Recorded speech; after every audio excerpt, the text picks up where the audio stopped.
अस्सलाम वालेकुम नाजरीन। वो लम्हा जिसका हर पाकिस्तानी क्रिकेट फ़ैन शिद्दत से इंतज़ार कर रहा था आखिरकार सामने आ गया। वो फैसला जिसने ना सिर्फ पीसीबी के ऐवानों में हलचल मचा दी है बल्कि शायकीन क्रिकेट के दरमियान भी एक नई बहस को जन्म दे दिया है। पाकिस्तान क्रिकेट की तारीख में कई बड़े बड़े फैसले हुए, कई बार टीमों और सिस्टम्स को तब्दील किया गया, लेकिन इस बार जो होने जा रहा है वो कोई सिर्फ एक आम फैसला या आम तब्दीली नहीं है बल्कि एक नए दौर का आगाज़ हो सकता है। आकिब जावेद को सिलेक्शन कमेटी से हटा दिया गया है। ना सिर्फ नाजरीन आकिब जावेद बल्कि उनके पूरे पर्ची पैनल को हटाने का फैसला किया गया है और सरफराज अहमद को मुमकिना तौर पर चीफ सिलेक्टर बनाने जाने की खबरें सामने आ रही हैं।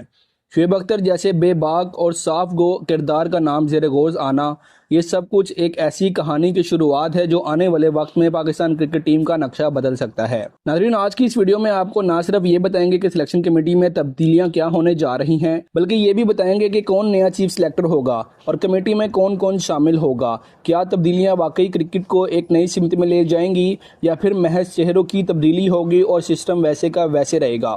तो आपने मुकम्मल वीडियो शुरू से लेकर आखिर तक लाजमी देखनी है। नाज़रीन, आखिरकार वो फैसला हो गया जिसका सबको बेसब्री से इंतजार था, जिस पर हर टीवी शो, हर क्रिकेट पैनल, हर सोशल मीडिया ग्रुप में बहस चल रही थी। पाकिस्तान क्रिकेट टीम की सिलेक्शन कमेटी को बिलाखिर तब्दील करने का फैसला कर लिया गया है और आकिब जावेद साहब को कमेटी से हटाने का हतमी ऐलान मतवक्की है। ये वो मुतालबा था जो क्रिकेट फैंस, साबिक क्रिकेटर्स, तज्जिया निगारों की तरफ से मुसलसल किया जा रहा था। सबका कहना यही था कि अब एक नई सोच, एक नए विजन के साथ कमेटी तश्कील दी जाए ताकि वो पुरानी गलतियां दोबारा ना दोहराए। अब सबसे अहम सवाल यह है कि आकिब जावेद की जगह नाजरीन कौन आएगा, नया चीफ सिलेक्टर कौन होगा, क्या ये कमेटी 3 रुकनी होगी या 4 रुकनी, और इसके मेंबर में कौन कौन शामिल होंगे। इतलात के मुताबिक नाजरीन सरफराज अहमद साहब का नाम इस वक्त सबसे ज़्यादा नुमाया है और वो मुमकिना तौर पर चीफ सिलेक्टर के तौर पर सामने आ सकते हैं। लेकिन सिर्फ इतना ही नहीं, पीसीबी ने कई दीगर साबिक क्रिकेटर से भी राब्ते किए हैं, जिनमें कुछ ने हाँ की है और कुछ ने माजरत कर ली है। बड़े बड़े नाम इस दौड़ में शामिल हैं। इसलिए नाजरीन आपसे दरख्वास्त की थी कि वीडियो को शुरू से लेकर आखिर तक देखिएगा ताकि आपको मुकम्मल मालूमात मिल सके। 2 दिन पहले नाजरीन मैंने आपको वीडियो में बताया था कि कमेटी में तब्दीली यकीनी है। उस वक्त जो सामने नाम आ रहा था वो था शुएब अख्तर का। जी हाँ नाजरीन, वही शुएब अख्तर जो हमेशा खुलकर बात करते हैं और किसी मसहलत या लॉबी का हिस्सा नहीं बनते। मगर अब सूरत हाल कुछ बदली है और सरफराज अहमद का नाम कन्फर्म हो चुका है। इसका मतलब यह है कि सिलेक्शन कमेटी में तब्दीली अब महज बातों तक महदूद नहीं रही बल्कि हकीकत का रूप इख्तियार करने जा रही है। नाज़रीन, आप सबसे सवाल है कि आपकी नज़र में सिलेक्शन कमेटी के लिए सबसे बेहतरीन ऑप्शन क्या है, चीफ सिलेक्टर के तौर पर किसे होना चाहिए और मेंबर में किन साबिक खिलाड़ियों को शामिल किया जाना चाहिए। अपनी कीमती राय आप कमेंट सेक्शन में ज़रूर दें क्योंकि अवामी राय ही हतमी फैसला होता है। अब आते हैं उस फैसले के पस मंज़र पर। मेरी ज़ाती राय मानी जाए नाजरीन तो आकिब जावेद को आज नहीं बल्कि बहुत पहले ही हटा देना चाहिए था। उस वक्त जब उन्होंने चैंपियंस ट्रॉफी में अपनी जिद और अना के बायस टीम को नुकसान पहुंचाया। उसके बाद नाजरीन बाबर और रिजवान को एक साजिश के तहत टीम से बाहर किया।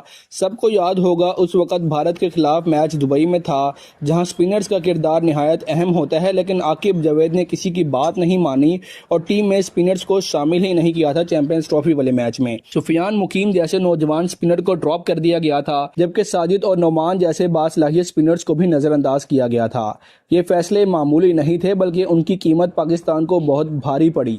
चैंपियंस ट्रॉफी जो कई सालों बाद पाकिस्तान की मेज़बानी में हो रही थी, उसमें कौमी टीम पहले ही राउंड में बाहर हो गई।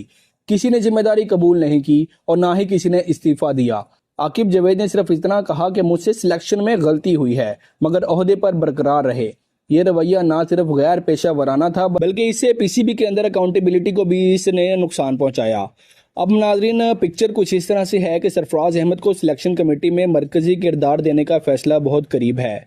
सरफराज अहमद वो खिलाड़ी हैं जिन्होंने पाकिस्तान के लिए हर फॉर्मेट में वकार के साथ क्रिकेट खेली। उनकी क़यादत में पाकिस्तान ने चैंपियंस ट्रॉफी 2017 जीती। ख़ास तौर पर 2017 की चैंपियंस ट्रॉफी में उनका कायदाना किरदार पूरी दुनिया में नुमाया रहा, जहां उन्होंने भारत को फाइनल में शिकस्त दी। वो महज एक अच्छे विकेट कीपर बैटर नहीं बल्कि एक लीडर हैं जो नौजवान खिलाड़ियों को ग्रूम करने और टीम को मुत्तहिद रखने की सलाहियत रखते हैं। یہی وجہ ہے ناظرین کہ سرفراز احمد کو اس کمیٹی کا حصہ بنانا محض ایک رسمی فیصلہ نہیں ہے بلکہ ایک اسٹریٹجک قدم ہو سکتا ہے۔ اگر پی سی بی نے انہیں مکمل اختیارات دیے تو نئے ٹیلنٹ کو سامنے لانا، میرٹ پر فیصلے کرنا اور ایک مضبوط ڈھانچہ بنانے میں سرفراز احمد ایک کلیدی کردار ادا کر سکتے ہیں۔ یہاں پر ناظرین ایک اور دلچسپ پہلو یہ ہے، اگر شعیب اختر کو چیف سلیکٹر اور سرفراز احمد کو ممبر بنایا جاتا تو یہ ایک مثالی امتزاج ہو جاتا۔ شعیب اختر ایک بے خوف اور صاف گوش شخصیت ہے، وہ نہ لابنگ کرتے ہیں اور نہ ہی مفاداتی گروپ کا حصہ بنتے ہیں۔ اسی وجہ سے سسٹم انہیں ہمیشہ ایک چیلنج سمجھتا ہے۔ ایسے لوگ جن کے فیصلے میرٹ پر ہوتے ہیں وہ اپنی مرضی کے کھلاڑی شامل کرنے والوں کے لیے بہت بڑا مسئلہ بن جاتے ہیں، اور یہی وجہ ہے کہ ماضی میں بھی سسٹم شعیب اختر جیسے لوگوں کو آگے لانے سے ہچکچاتا رہا ہے۔ اطلاعات کے مطابق ناظرین محمد یوسف اور کامران اکمل کے نام بھی سلیکشن کمیٹی کے لیے ممکنہ ارکان میں زیر غور ہیں۔ اگر یہ دونوں نام شامل ہو جاتے ہیں تو کمیٹی میں تجربہ، بیٹنگ کا ویژن اور نوجوان کھلاڑیوں کو سمجھنے کی ایک نئی جہت آ سکتی ہے۔ پرانی سلیکشن کمیٹی جس میں اظہر علی، اسد شفیق، عاقب جاوید اور علیم ڈار شامل تھے، انہوں نے اپنے دور میں وہ نتائج نہیں دیے جن کی توقع تھی۔ بڑے ایونٹس میں قومی ٹیم گروپ سٹیج سے ہی باہر ہو گئی اور جو سلیکشن کمیٹی کا اصل کام تھا یعنی ٹیلنٹ کی تلاش، اس کا عمل بھی کمزور رہا اور فیصلے غیر واضح اور غیر شفاف نظر آئے، اس لیے اب تبدیلی ناگزیر ہے۔ ناظرین، بھارت اور پاکستان کے کرکٹ سسٹم کا فرق سمجھنا بھی بہت ضروری ہے۔ بھارت میں جب روہت شرما کو ون ڈے کپتانی سے ہٹا کر شبمن گل کو کپتان بنایا گیا تو کسی نے شور نہیں مچایا اور نہ ہی روہت نے ٹیم کے خلاف کوئی رویہ اپنایا، نہ میڈیا مہم چلائی، نہ فینز نے بغاوت کی، کیونکہ وہاں کرکٹ کو افراد سے بڑا سمجھا جاتا ہے، مستقبل کے لیے منصوبہ بندی کی جاتی ہے۔ یہی وجہ ہے ناظرین کہ 2027 کے ورلڈ کپ سے روہت شرما اور وراٹ کوہلی کو باہر کر دیا گیا ہے اور روہت شرما کو کپتانی سے ہٹا کر شبمن گل کو کپتانی دے دی گئی ہے، کیونکہ وہ فیوچر کا سوچتے ہیں، جبکہ ہمارے ہاں اگر کسی کو عہدے سے ہٹا دیا جائے تو وہ ذاتی جنگ بنا لیتا ہے، فینس کو بھڑکایا جاتا ہے، میڈیا پر دباؤ ڈالا جاتا ہے اور ادارے کمزور ہو جاتے ہیں۔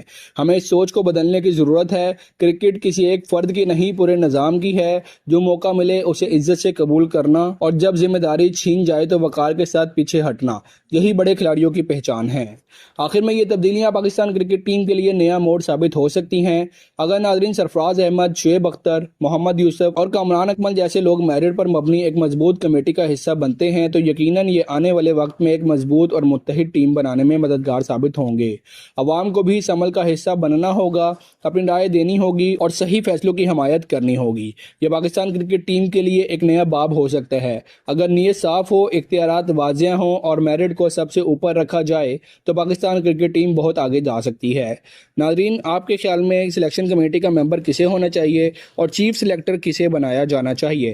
محمد یوسف کو یا سرفراز احمد کو یا پھر کسی اور ممبر کو؟ کامنٹ سیکشن میں اپنی قیمتی رائے کا اظہار ضرور کیجیے گا۔ ملتے ہیں اگلی ویڈیو میں، تب تک کے لیے اللہ حافظ۔